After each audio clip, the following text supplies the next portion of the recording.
Este programa es presentado por Crystal Palace Hotel.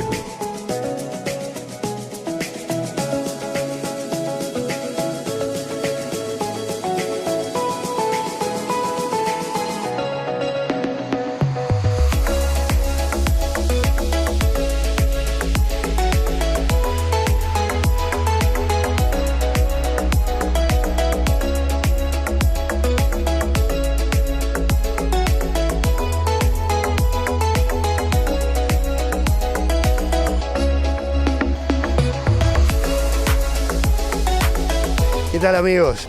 Así comienza un programa más de Turismo y Agro Siglo XXI.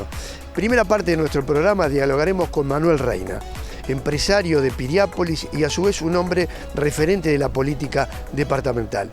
Volveremos a poner sobre la mesa temas que son importantes para Piriápolis y que es importantísimo tener distintas visiones y ver qué se puede ir logrando a medida que los temas vayan saliendo a la luz.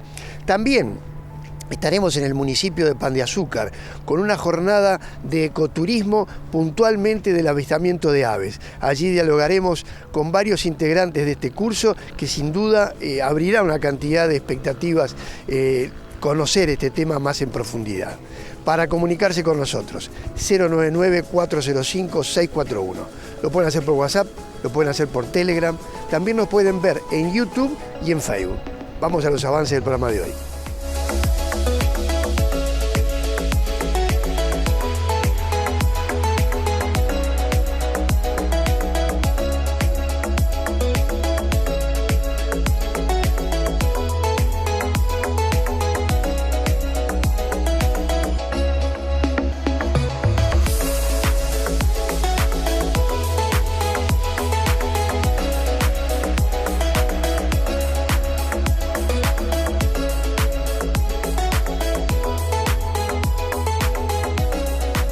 Como les comentábamos, Manuel Reina es un empresario de Piriápolis y un referente político. Fue candidato a la alcaldía de Piriápolis en el último periodo y sin duda su carrera política va a seguir la trayectoria normal de un referente político como es Manuel.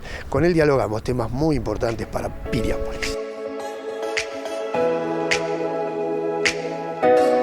Bueno, Manuel, como siempre, el agradecimiento de tu colaboración y siempre estar presto para Turismo y Agro Siglo XXI.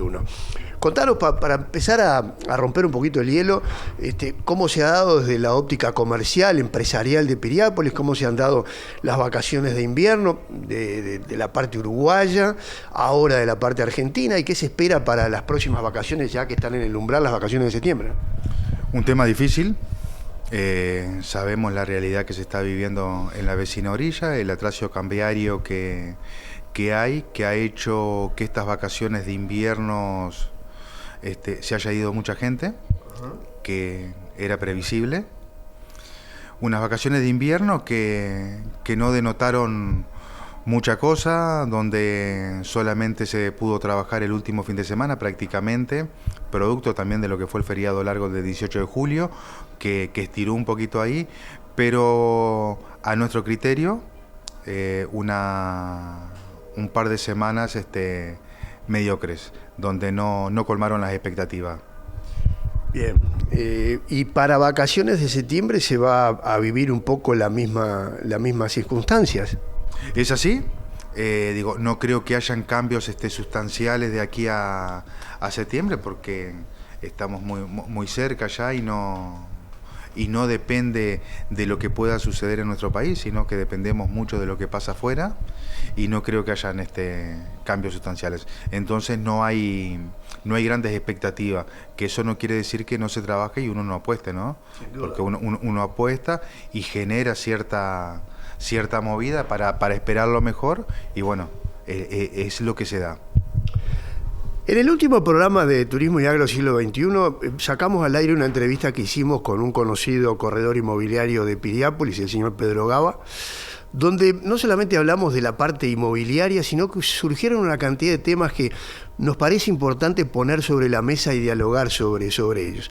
Primero nosotros le hacíamos un poco la consulta de toda esta movida que se dio a partir de la generación del interés del gobierno nacional de poder atraer fundamentalmente público argentino a Uruguay, a radicarse permanentemente en Uruguay. Sabemos que se habla de cifras de 40.000 y más o menos por ahí de personas que se han venido a radicar, y lo vemos en Punta del Este, lo vemos en ese tipo de zonas, que realmente hay argentinos que se han radicado permanentemente.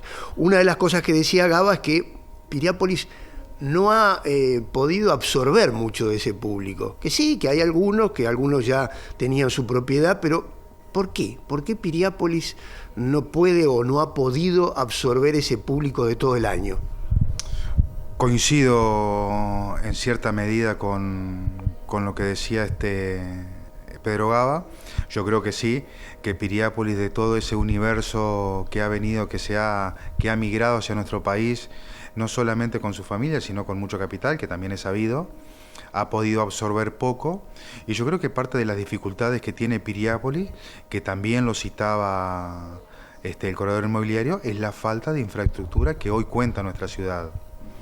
Que tuvimos ciertos periodos de tiempo donde hubo muy poca intervención por parte del Estado, donde sigue siendo acéfalo todavía el Estado en cierta medida, que son inversiones que en el mundo que vivimos cada vez son más necesarias, y urgen que se realicen. Piriápolis no es de ahora, pero desde hace muchísimo tiempo que viene relegado en lo que se entiende inversión. Nosotros vemos cuando se habla en el departamento la cantidad de metros cuadrados que se adjudican y decimos, qué poco que nos tocó a nosotros, qué poco le tocó a Piriápolis, siendo el segundo balneario más importante de nuestro país. ¿Inversión pública y privada? Es así, sí. Cuando hablamos de inversión hablamos de todo, de inversión pública y privada. Pero si bien la inversión pública es la que tiene mayor incidencia en lo que es estructural, la inversión privada es la que termina dinamizando las economías de las distintas ciudades. Y en ese entendido, nosotros creemos que Piriápolis está en un debe total, pero no de ahora, desde hace muchísimo tiempo, y no es responsabilidad solamente de quienes ocupan o están en lugares de toma de decisión, sino que hay una cuota aparte muy importante que es propia de nosotros, de no haber sabido defender nuestro lugar, haber ido a golpear puertas, y como dice el dicho, tanto va el cántaro al agua que un día se rompe. La insistencia, lo que nos ha faltado es la insistencia. Nosotros somos una ciudad que sin ánimos de faltar el respeto, ni mucho menos, somos chatos, somos muy quedados, y esperamos que nos vengan con las soluciones ya resueltas, y hacemos poco para eso.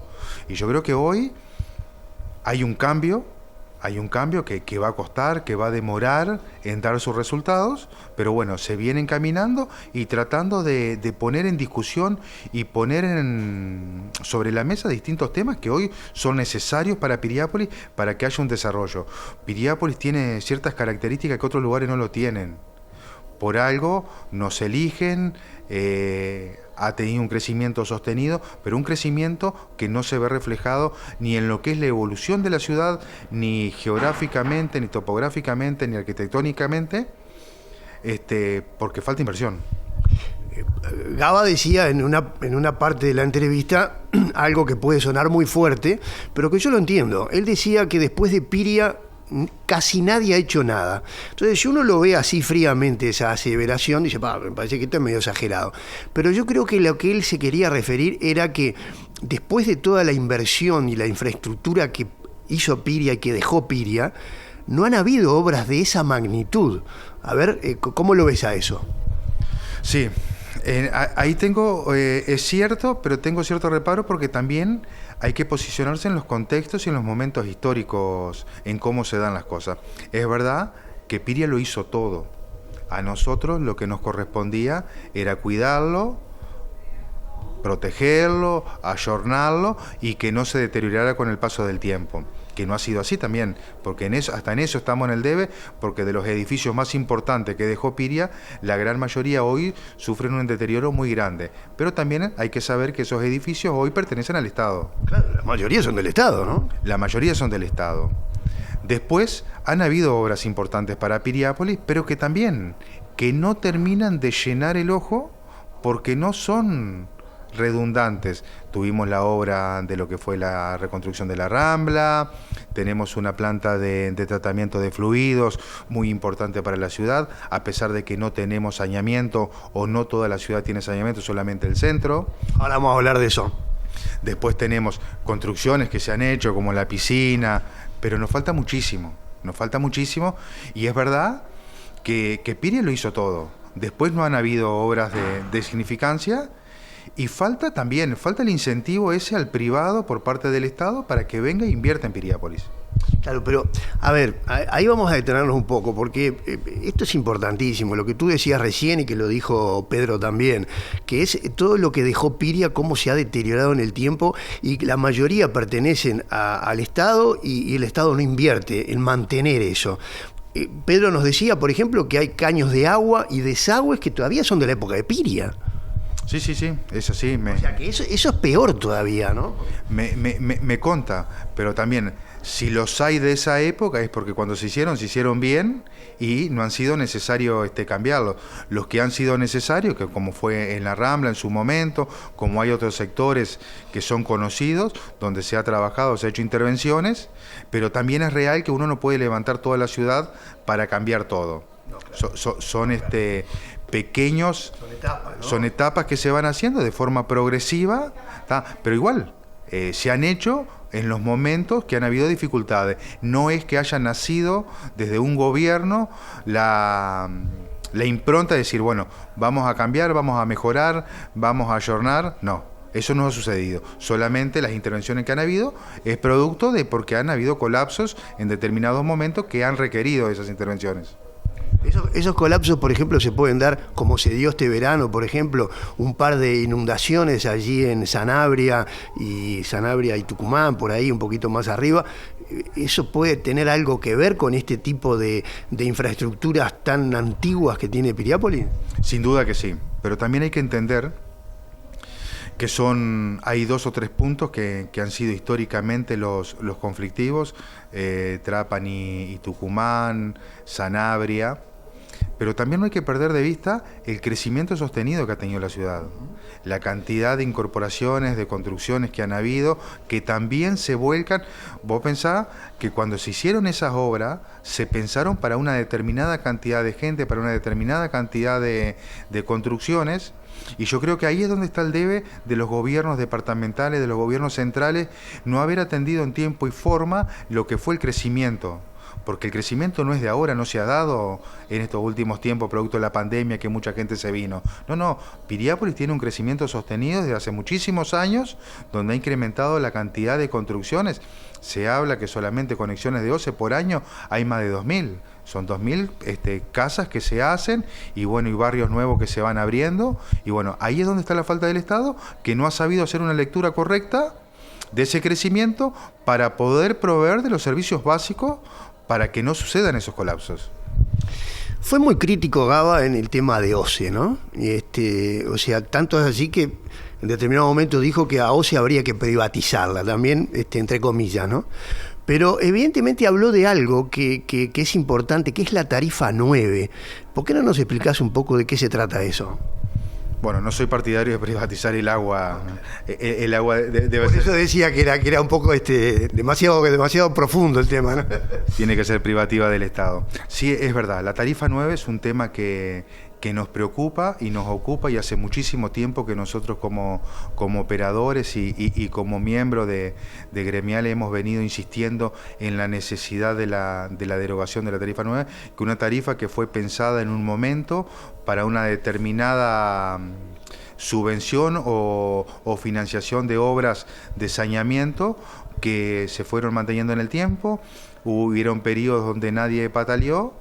Y bueno, hoy sentimos que es una carga, es una carga, es real que es una carga muy grande para los comercios, para las casas de familia, y que solamente es una tarifa que aplica para cierta parte de Piriápolis, para cierta parte de Punta del Este, que no la paga todo el departamento y que sabemos que genera muchísimos recursos. Hoy se hablan del orden de los 40, 50 millones de dólares a rentas generales que le deja la tarifa 9. y que nosotros vemos que estamos pagando algo que no lo vemos reflejado en nuestra ciudad, porque si nosotros contáramos con el saneamiento, hoy yo creo que nadie tendría reparo en decir valió la pena pagarlo, pero hoy y hace muchísimos años que se viene pagando y seguimos quedando relegados para atrás con esas obras. No es que no se quiera pagar, es que hoy estamos subvencionando obras de otras partes del departamento o financiando cosas que no deberíamos. En algún momento se hicieron algunos estudios, unos cálculos, que si se diluía esa tarifa 9 en todo el país, en todas las conexiones de OCE, el coeficiente que daba era un 0,014%, 10-12 pesos le incrementaría en cada una de los consumos mensuales, que eso sería lo más equitativo, si no se quiere sacar, pensando en el entendido que, imagínate que vos como gobierno tenés una entrada de 40 a 50 millones de dólares, no la vas a querer perder. Entonces, si no la querés perder, hay mecanismos para diluirla y que sea parejo para todos, que hasta ahora no hemos encontrado quien se la juegue, porque esto en realidad hoy es político y es voluntad política para que la deroguen. Ahora, vamos a aclarar un poco más, ¿no? Porque evidentemente que, según tú me contabas fuera de cámara, perdón, esta tarifa 9 surge justamente de una parte del departamento de la ciudad de Piriápolis y una parte que la pagan, ¿no?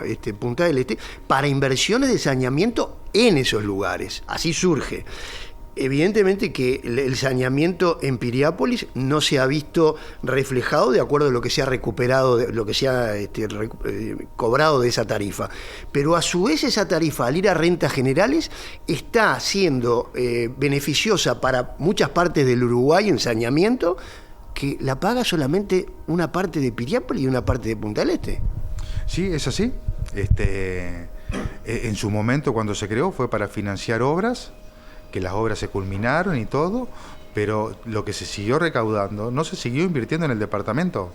Por eso mismo, esa es la gran queja o el gran debe que hay. Seguimos pagando algo que no lo vemos reflejado en nuestra ciudad. Imagínense que nosotros nos quejamos de Piriápolis, pero hay gran parte del Punta del Este, las primeras construcciones de Punta del Este, que no tienen saneamiento. No es algo que solamente lo sufre Piriápolis, lo sufre Punta del Este también. Y se sigue yendo ese dinero, y que está bien, tal vez que se necesiten esas obras en otras partes del departamento. Por eso mismo, hay mecanismos para diluirlo y que entre todos aportemos y que las obras se vean reflejadas en los lugares. Hoy, insisto, si Piriápolis estuviera cubierto de saneamiento, tuviera todo el saneamiento, todos estuviéramos conectados al saneamiento, yo creo que nadie tendría reparo en pagarlo, pero no es así. Y evidentemente que al no tener una infraestructura de saneamiento, el desarrollo de inversiones también se ve como que inhibido, ¿no? Es toda una cadena, porque imagínate vos, un desarrollista hoy que saca sus cálculos, porque los cálculos no es solamente lo que te cuesta el terreno, lo que te cuestan los ladrillos que vas a utilizar, sino lo que es la idiosincrasia del lugar, los valores de mercado que se pueden manejar, y que todavía tenga que gravar su obra con un costo que le corresponda al Estado, como es el saneamiento.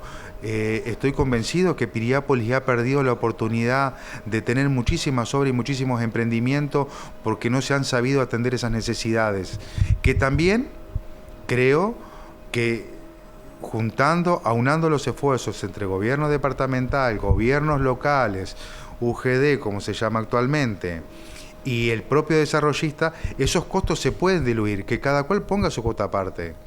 Pero si yo vengo a invertir, yo quiero facilidades. Si yo vengo a aportar valor a un lugar, por más que tenga un fin de lucro, quiero tener los servicios básicos y elementales que debería cualquier ciudad seria del mundo tenerlos. Entonces, cuando vos venís como desarrollista y encontrás trabas, inoperancia, a veces personas que no están calificadas ocupando ciertos lugares de toma de decisión, es desmotivante, desmoralizante, y yo creo que eso es lo que le ha pasado a Piriápolis, y le hemos visto lo que estamos en el comercio, vemos porque nos enteramos, estos chiquitos, somos 5, nos conocemos todos, y sabemos de la cantidad de oportunidades que ha perdido Piriápolis de crecimiento, y que en cierta medida nos perjudica a nosotros, porque la falta de Perjudica mucho, ¿no? perjudica mucho, no solamente al operador, sino que perjudica a la sociedad entera, porque son fuentes de trabajo que se pierden, no solo durante las obras, sino en los residuales que quedan después para mantenerlos. Y eso ha generado un efecto negativo en nuestra ciudad.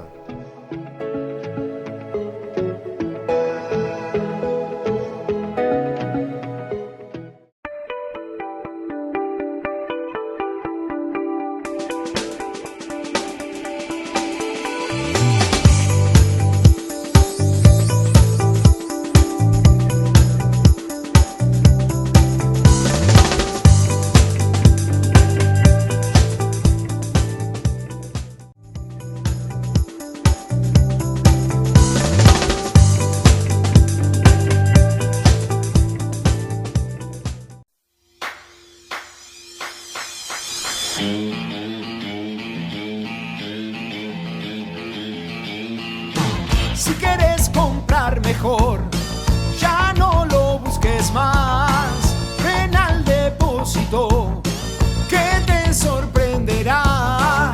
Calidad superior, excelente atención.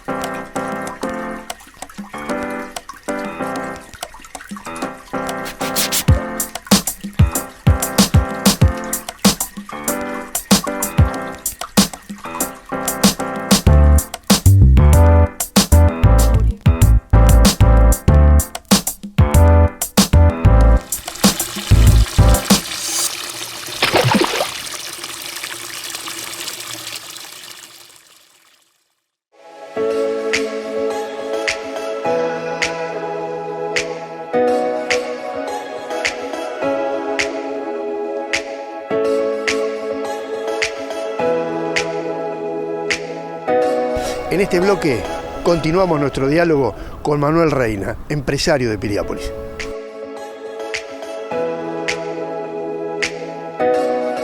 Yo no quiero ser exagerado con lo que voy a decir, pero el Piriápolis olvidado capaz que es exagerado, pero no creo que sea exagerado decir el Piriápolis postergado, ¿no? Piriápolis está postergado, es así, no es olvidado.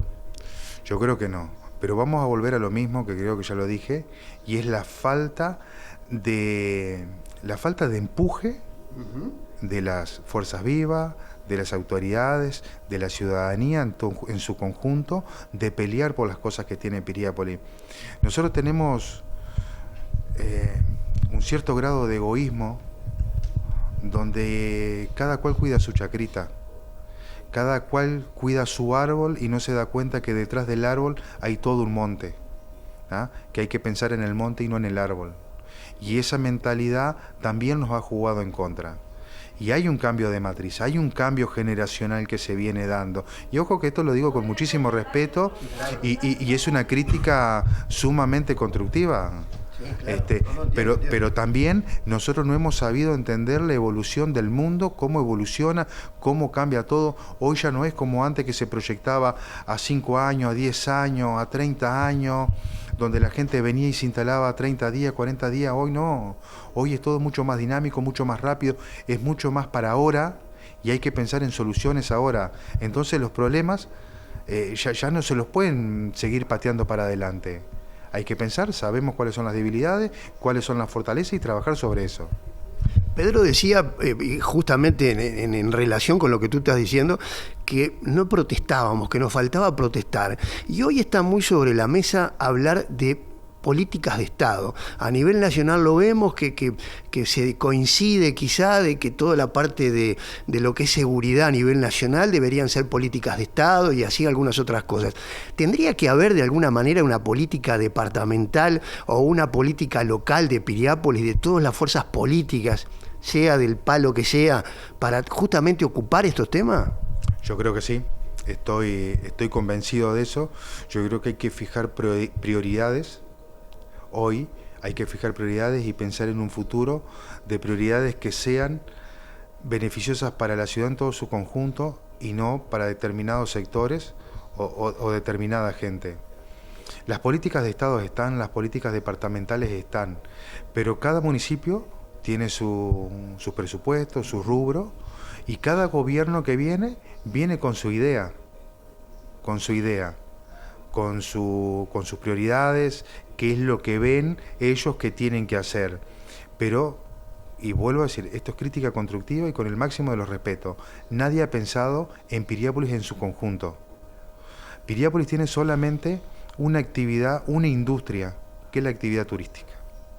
Y la verdad que la actividad turística no es defendida como debe ser.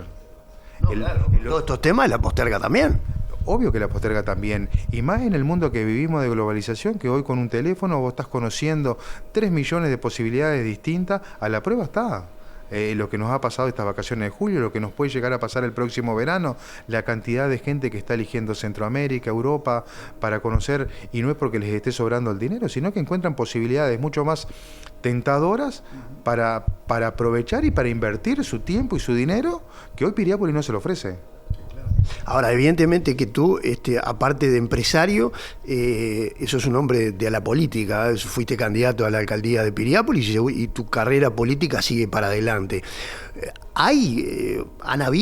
Se está previendo que a nivel político se puedan juntar, acá a nivel, yo estoy hablando a nivel de Piriápolis, ¿no? Los distintos representantes de los partidos, como para poder encarar trabajos conjuntos sobre todos estos temas. Lo que pasa es que no importa solamente mi opinión ni la opinión de los distintos referentes políticos que hoy tiene la ciudad. Importa la opinión del conjunto. Es el conjunto el que tiene que decidir cuáles son las prioridades. Y después, cada gobierno tratar, en su justa medida, tratar de materializarlas. ¿Ah? Nosotros Sí, pero perdóname que te interrumpa, pero por ejemplo Pedro decía que él al hacer todas estas aseveraciones le pegaban palos por todos lados. Entonces, ¿cómo se entiende esto? Y sí, porque a ver, hay gente que no le gusta que le cuenten, que le canten las 5 verdades, y eso es verdad, pero no es porque uno esté equivocado o ellos estén equivocados, es porque sus prioridades no están en sintonía con esos reclamos. Entonces, y tampoco no es porque no estén haciendo lo que ellos entienden que son sus prioridades. A ver, yo estoy convencido que cada representante que le toca ocupar un lugar lo hace de la mejor manera y pensando siempre en lo mejor para su lugar.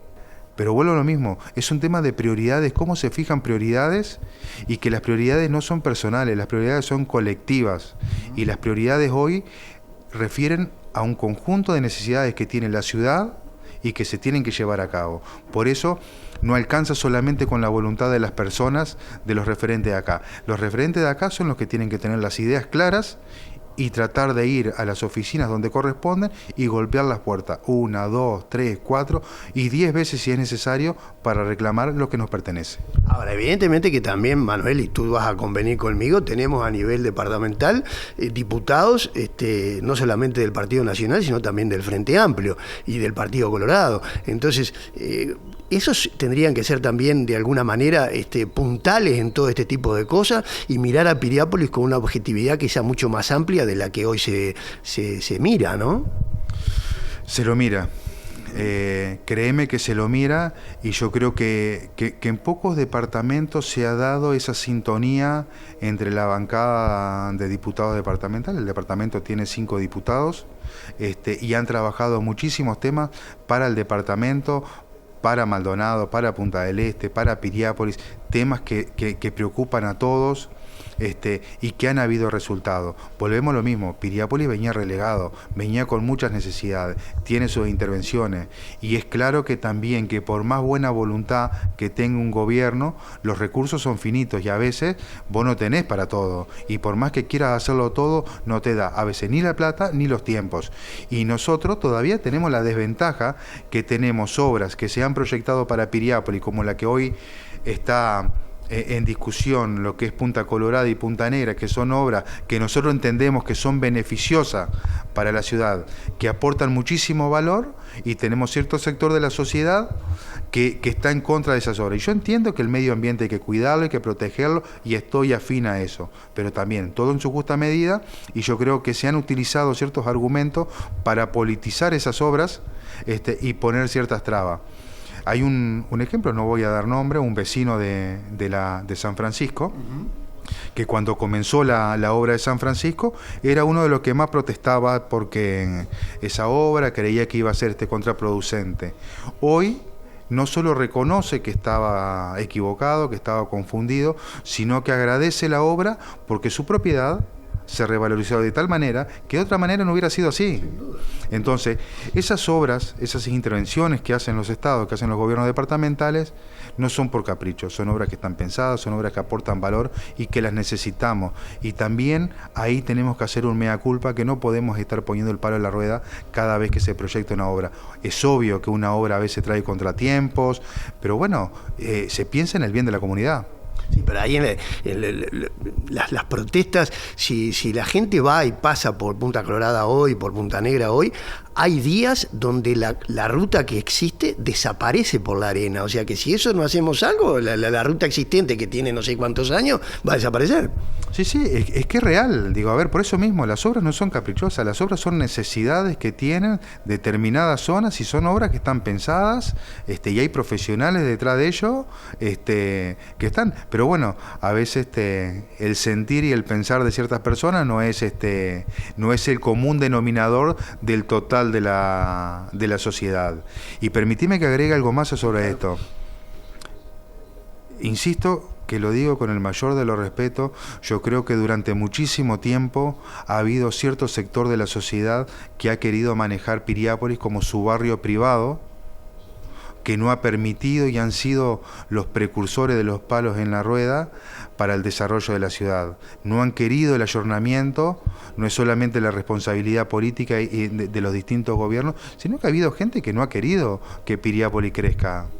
Eso es lamentable, ¿no? Es lamentable y alcanza con caminar por la calle y hablar con gente de años acá y de tiempo y te va a decir lo mismo. Y esto no es, insisto, es crítica constructiva. Y tal vez que tengan sus razones y tengan su lógica, pero a ver, el mundo evoluciona, las economías son necesarias, la gente necesita trabajo, la gente necesita desarrollo y porque yo quiero que no me pongan un árbol frente a mi casa, no puedo trabar todo. No. Ahora, yo evidentemente que tú recién lo dijiste con respecto a las obras de Punta Colorada, de Punta Negra, que se politizó el tema. No te voy a pedir a ti que me digas cuáles son las cosas que han hecho los diputados, porque eso se los voy a tener que preguntar a ellos. Pero sí te pregunto, ¿tú crees que el trabajo que están llevando adelante los diputados departamentales, con respecto a Piriápolis me refiero, ¿no?, están siendo profundos y están siendo comprometidos para lograr lo que hablábamos de políticas de Estado? Creo que sí. No estás muy convencido. No, creo que sí y puedo opinar desde el sector nuestro que sí. Ajá. Y por eso te digo, sin pecar de vanidoso, yo sé que se tienden los puentes y se reúnen con la bancada completa y han peleado cosas. Yo creo que sí, pero lo que pasa es que las necesidades son muchas. El dinero es finito. Pero por algo hay que empezar, ¿no? Sin duda que sí, que por algo hay que empezar. Y se ha empezado, y hay cosas que se han resuelto, y se van a resolver muchas más. Y hay que pensar, por eso mismo, hay que pensar a futuro, pensar en proyectos, y no solamente depende de la voluntad del diputado o de la bancada, por más bueno que sean. Los diputados son representantes, son interlocutores que llevan los reclamos de los vecinos, y que lo vienen haciendo, me consta que lo vienen haciendo. Y hay voluntad de los gobiernos departamentales, del gobierno nacional en invertir, pero no se puede hacer todo de un día para el otro. Y también las injerencias, las responsabilidades que le competen a cada una de las administraciones, como ser el señor intendente no puede venir por capricho y pasar por encima del alcalde en ciertos temas, es responsabilidad del alcalde, lo mismo le pasa al presidente con el intendente, con el alcalde. Digo, hay ciertas competencias, ciertas jerarquías que se deben respetar. Y vuelvo a lo mismo, es cómo se fijan prioridades, qué es lo que entiende cada uno, que son las necesidades más elementales, y bueno, y ahí es como se ven las ejecuciones. ¿Podremos estar de acuerdo o no? ¿Las podremos compartir o no? Pero funciona así. Ahora, a ver, como hombre político, como persona que estás en la política y que vas a seguir en la política, ¿cuáles serían las áreas que tú decís o que estás trabajando como prioridades para el futuro de Piriápolis? Yo creo que hay dos áreas que son fundamentales. Primero, el desarrollo económico de la ciudad, que va de la mano de la construcción. Piriápolis tiene una normativa, a mi entender, muy rígida, muy retrógrada, que está pensada desde la época de Piria. A nivel de construcción, yo creo que se tiene que ayornar muchísimo y generar facilidades para que, volvemos a lo mismo, para que haya incentivos, para que haya motivación real para aquel quien tiene el dinero y tiene la intención de venir a Piriápolis no se encuentre con traba. Eso por un lado. Yo creo que Piriápolis necesita una inyección hoy de desarrollo económico muy importante. Y después, el otro punto que creo que es el más importante es que nosotros tenemos una única industria, que es la actividad turística. Y hay que seguir trabajando para fortalecerla, para fomentarla, para desarrollarla. Piriápolis, a diferencia de otros destinos turísticos, no solo de nuestro país, sino de gran parte del mundo, tiene características únicas, tiene una geografía, una topografía envidiable. Tenemos una bahía rodeada por 5 cerros, que comprendo y entiendo y acepto que hay que respetarla, pero tenemos 35 kilómetros de costa con una infinita posibilidad de desarrollo. Y bueno, y hay que trabajarla para eso. Y entender que Piriápolis no son solamente las 4 cuadras del centro. Claro. Piriápolis es muchísimo más. Y hay que abrir el abanico, abrir las posibilidades y que se agrande Piriápolis, que se agrande como se ha agrandado Punta del Este, como se ha agrandado Maldonado. Imagínate, hace 10 años, ¿quién iba a pensar todo lo que ha surgido para el lado de La Barra, José Ignacio, para toda esa zona? ¿Quién iba a pensar que íbamos a tener los desarrollos más importantes y más caros del departamento? Y a Piriápolis le pasa algo similar. Tenemos Punta Negra Virgen, gran parte de Punta Colorada Virgen, lo que es Playa Verde, Playa Hermosa, Playa Grande. Tenemos una campiña, tenemos toda la parte rural que todavía está sin explotar, sin desarrollar. Sabemos que hay muchos operadores inmobiliarios que la están trabajando. Y que se está vendiendo, pero falta. Y sabemos que también es de público conocimiento, o no tanto de público conocimiento, pero nosotros como operadores sabemos que hay mucha gente interesada, pero el interés se le va cada vez que vienen a hacer consultas y lo único que encuentran son peros. Y que un botón basta para muestra, ¿no? Porque basta con ver lo que se ha revalorizado en la zona de San Francisco con las inversiones del Estado. Eso sirve como muestra, ¿no?, de lo que puede llegar a ser Piriápolis. Es increíble. Yo creo que Piriápolis no tiene techo. ¿No? Nosotros todavía, lo que conocemos Piriápolis, ni siquiera tomamos dimensión de lo que puede llegar a dar. Sí, no, de acuerdo. Para terminar y para redondear la nota y agradecerte una vez más por tu tiempo, parece como que la contracara de todo esto es que hay gente en Piriápolis, hay operadores de Piriápolis que están gestionando ante la UNESCO declarar a Piriápolis como valor histórico, como monumento histórico de la UNESCO. Y uno a veces se pregunta, ¿no?, con toda esta postergación que hablamos, con todos estos temas que Piriápolis tiene pendiente, ¿estamos en el momento de gestionar ese tipo de cosas? Si bien no conozco en profundidad cómo es todo el proyecto, lo conozco, sé que lo están llevando a cabo. Y si bien comparto parte de tu visión, pero puede ser también un punto de inflexión donde le abra los ojos a las autoridades y decir, qué gran potencial tenemos ahí, vamos a apoyarlo, vamos a revalorizarlo, y que Piriápolis posicione y se siga posicionando y ponga al Uruguay, no solo el departamento de Maldonado, que ponga al Uruguay en el circuito mundial como un lugar histórico. Vaya si tendremos para recuperar y para mostrarle al mundo. Volvemos a lo mismo, tenemos una bahía que es envidiable. Y cada vez que nos cae un turista nuevo, a quienes nos toca estar en la primera línea, atendiéndolo, recibiéndolo y conversando, se van enamorados de Piriápolis. Por eso mismo, hay que ponerle un poquito más de amor, un poquito más de inversión, y va a tener un despegue que nosotros todavía no conocemos. Totalmente de acuerdo. Manuel Reina, empresario de Piriápolis y a su vez hombre político y hombre con una trayectoria política de futuro interesantísima. Te agradecemos. Esto para Turismo y Agro Siglo XXI recién comienza y vamos a buscar otras opiniones y vamos a seguir, nos comprometemos a seguir poniendo sobre la mesa no solo a Piriápolis, sino todo lo que necesita para desarrollarse y para crecer, que bien se lo merece, ¿no? El agradecido soy yo y a Turismo y Agro Siglo XXI. tenemos opinión crítica, pero bueno, sabemos que no somos los dueños de la verdad, ni pretendemos serlo, pero bueno, hacemos una lectura de cómo nosotros vemos el mundo y qué es lo que pensamos y qué es lo que queremos para Piriápolis. Y ojalá que la gente lo entienda así y pueda ser más partícipe de los cambios que se necesitan.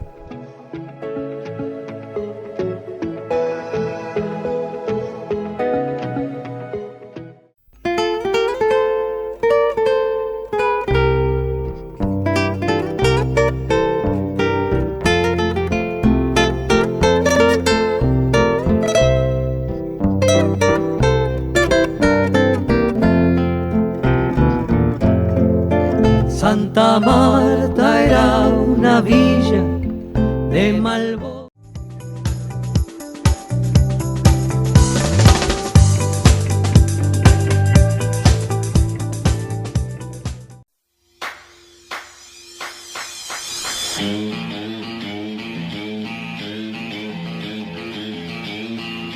Si quieres comprar mejor, ya no lo busques más. Ven al depósito que te sorprenderá.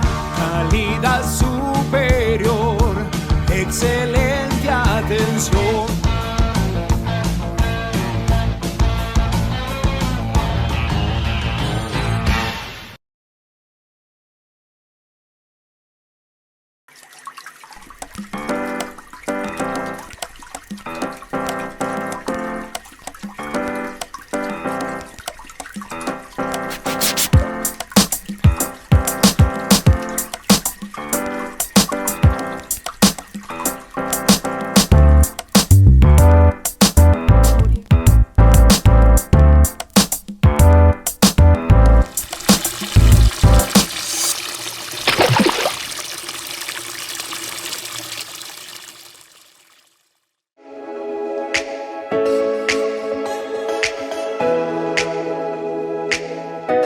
Adrián Aspirós es biólogo y es el que está a cargo de este curso de avistamiento de aves.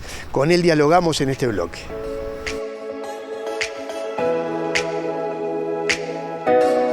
Bueno, Adrián, gracias por tu tiempo, un gusto de estar por aquí, por el Parque Zorrilla, acompañando esta recorrida. Contanos un poquito, vamos a arrancar desde el principio.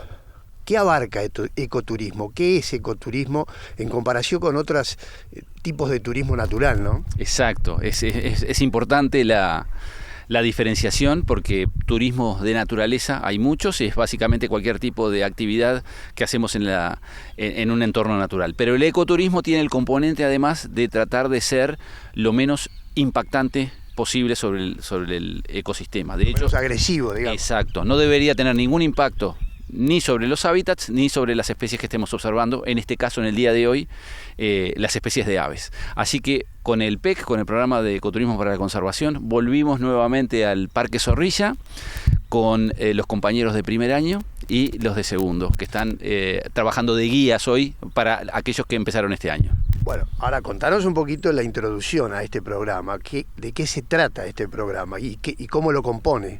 Bueno, este programa básicamente lo que busca es capacitar a gente que quiera trabajar o que quiera especializarse en el tema de la observación de aves. La idea es generar guías especializados, porque el turismo del birding o de la observación de aves silvestres requiere de una cierta capacitación. Por supuesto que dentro del espectro del mercado de los observadores de aves, las exigencias técnicas son muy variables. A veces no se necesitan tantos conocimientos, pero hay veces que sí. Hay veces que llegan turistas, digamos, con una cantidad de especies que ellos quieren observar y bueno, ahí se necesitan otro tipo de capacitación. Ahora, ¿el programa abarca únicamente la observación de aves? Nos especializamos en la observación de aves. Tomamos el ecoturismo en forma general y hablamos de una cantidad de cosas que tienen que ver con que son aplicables a la generalidad de las propuestas ecoturísticas. Pero nos enfocamos sobre todo en la observación de aves porque Uruguay tiene un potencial muy grande en esta actividad y una de las cosas que tenemos muchísimas ventajas, pero una de las desventajas que tenemos es la falta de mayor cantidad de guías. Así que eso es lo que estamos tratando de atacar, digamos, desde el PEC. PEC. Ahora, tú decís, Uruguay tiene una cantidad de virtudes con respecto a lo que es la observación de aves. O sea, tiene muchas especies, me imagino que a eso apuntás. Totalmente, pero no solo las especies, porque en verdad si nos comparamos con otros países no tenemos una avifauna tan variada como otros vecinos, porque obviamente somos un país pequeño. Pero en términos relativos de la superficie que nosotros tenemos, sí tenemos muchas aves. ¿Tá? Por ejemplo, en una superficie 10 o 15 veces menor que nuestros vecinos, tenemos, por ejemplo, la mitad de las aves de Argentina o la tercera o cuarta parte de las de Brasil. Comparativamente tenemos muchas aves. Pero además tenemos otra serie de beneficios, no vinculado con lo biológico, lo que tiene que ver con la seguridad, lo que tiene que ver, bueno, al ser un país chico, la posibilidad de trasladarte a distintos rincones del país en poco tiempo. Eso quiere decir que perdés menos tiempo arriba de un auto y más tiempo observando aves. Temas que tienen que ver con la conectividad del Wi-Fi. Bueno, ahora justamente vengo de hacer una recorrida por otros países y ese era un factor también que bueno, te hace valorar las cuestiones que tenemos acá. Todo lo que es caminería, las rutas, rápidamente nos permiten recorrer todo el país. Así que tenemos por un lado ventajas biológicas, pero también ventajas en lo que tiene que ver con la infraestructura, específicamente vinculada al turismo.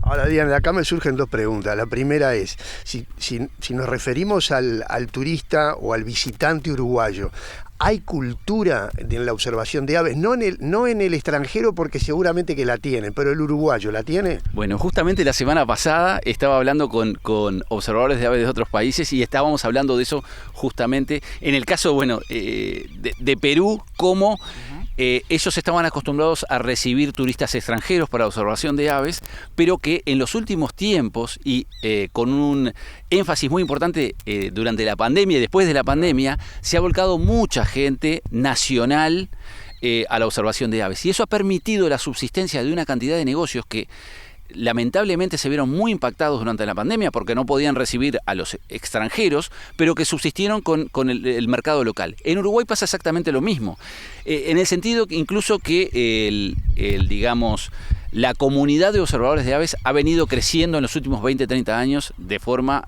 ascendente y de forma muy importante. Así que hace 30 años, cuando yo empecé, éramos unos pocos. Ahora somos cientos de personas que se ven atraídos por este pasatiempo, por este hobby, digamos, ¿no? La segunda pregunta que me surgía de lo que tú nos comentabas anteriormente es con respecto a la accesibilidad.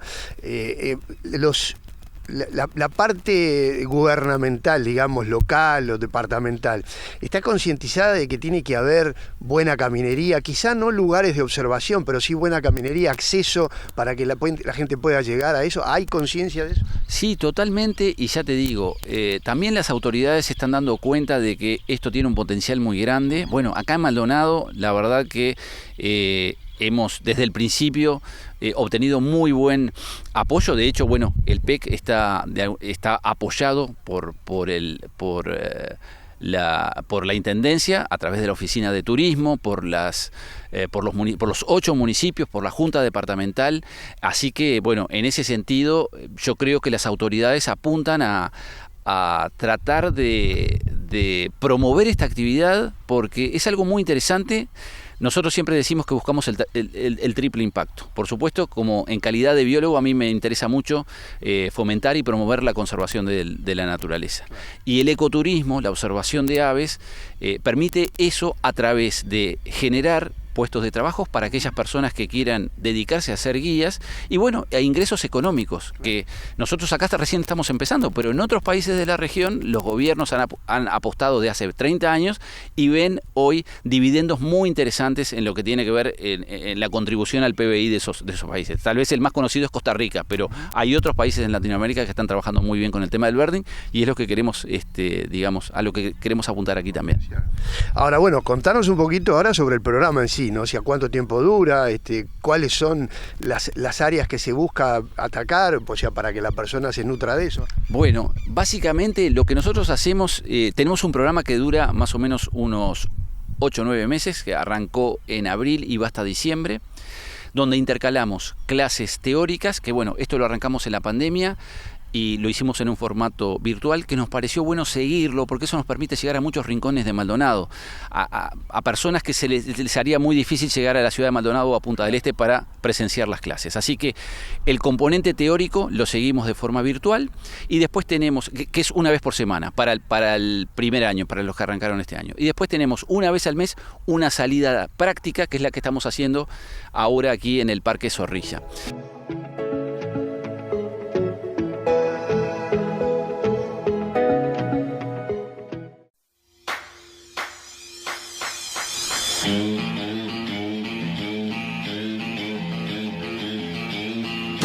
Si quieres comprar mejor, ya no lo busques más. Ven al depósito que te sorprenderá. Calidad superior, excelente atención.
Este espacio es presentado por el municipio de Piriápolis, un destino que avanza.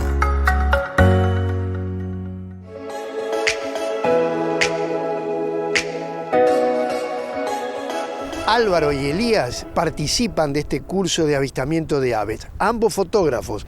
Dialogamos con ellos a ver cómo van a aplicar este curso en su vida como fotógrafos.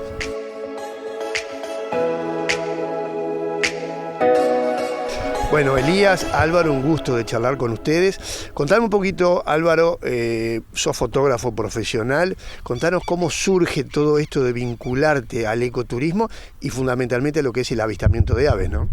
Bueno, sí, he tenido una gran atracción por la fotografía desde siempre y ya hace unos cuantos años especialmente por la fotografía de naturaleza y en especial aves y ballenas.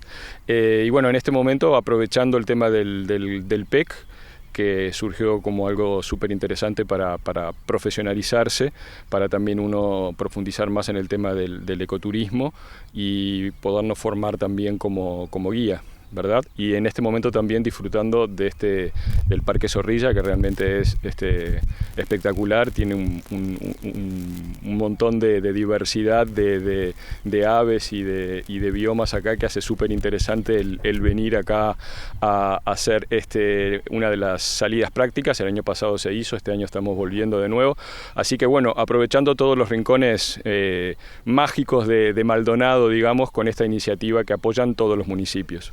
Evidentemente que el Parque Zorrilla y todo lo que es ecoturismo, lo que es el avistamiento de aves, a la parte fotográfica no le debe aportar mucho, pero sí me imagino que debe ser importante para ti saber lo que estás fotografiando, ¿no? Sí, por supuesto, porque además, siempre digo, para hacer esto hay que aprender a ver, y una vez que aprendes a ver también tenés que informarte, y es un muy buen complemento porque también es la forma de poderlo transmitir a otras personas, y mismo si uno quiere formar, ayudar, guiar, bueno, tenés que saber dónde están, saber qué son, y cuando hay gente que de pronto quiere buscar específicamente determinadas especies, tenés que saber dónde las podés encontrar. Claro, y para eso, bueno, hay que estudiar. Hay que conocerlo. Elías, tú por tu lado también fotógrafo, ¿y qué te llevó a cursar este programa y justamente a la parte de avistamiento de aves, ¿no? Bueno, yo había empezado con otros tipos de fotografía, pero también siempre me gustó todo el tema de naturaleza, biología, todo eso. Y en un momento lo empecé a mezclar, empecé a ir al campo, a buscar aves y empecé a ver que había una diversidad más grande de lo que yo imaginaba. Y bueno, ahí me interesé por empezar a aprender. Hice otros cursos específicos sobre aves del Uruguay. Y bueno, en un momento una conocida me pasó el afiche del curso y me interesó y bueno, me anoté y ahora ya estamos en el segundo año. ¿Cómo pensás aplicar de aquí en más lo tuyo, el conocimiento tuyo de fotografía con el curso? ¿Cómo pensás potenciarlo en el futuro? A mí me gusta mezclarlo porque me gusta utilizar la fotografía como un método de educación ambiental. Y bueno, está bueno tener el conocimiento para después transmitirlo a otras personas, utilizar las fotos para mostrarle a las personas por ahí lo que no conocen, que hay escondido por ahí, que a veces pasas por un campo en el auto rápido y no te das el tiempo de mirar, y en realidad ahí entre los arbustos y los árboles hay una variedad de animales y de aves que uno no se da cuenta.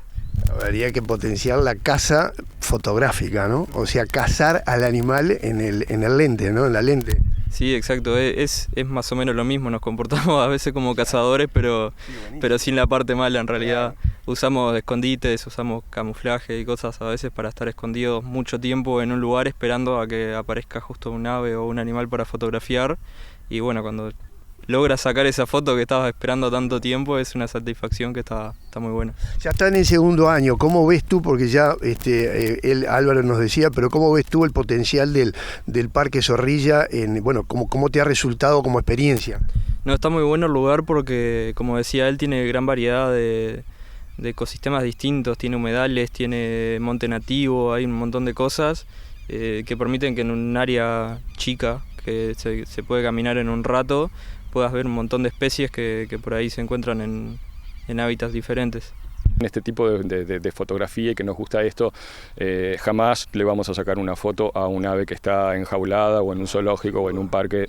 Nunca, no tiene valor. Para nosotros el valor está en fotografiarla en libertad. No solo valor, sino que no tiene cabida en esta propuesta, ¿no?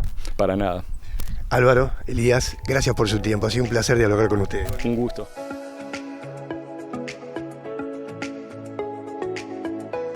Bueno amigos, así culminamos un programa más de Turismo y Agro Siglo XXI. Estos temas tan importantes para Piriápolis, que nos hemos comprometido a ponerlos sobre la mesa, seguirán estando en la Cámara de Turismo y Agro Siglo XXI.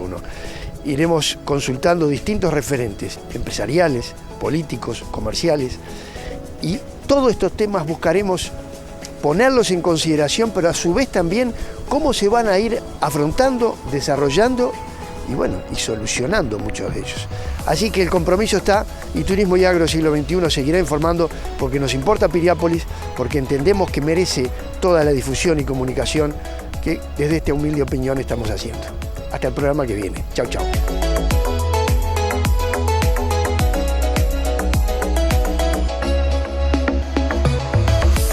Este programa fue presentado por Crystal Palace Hotel.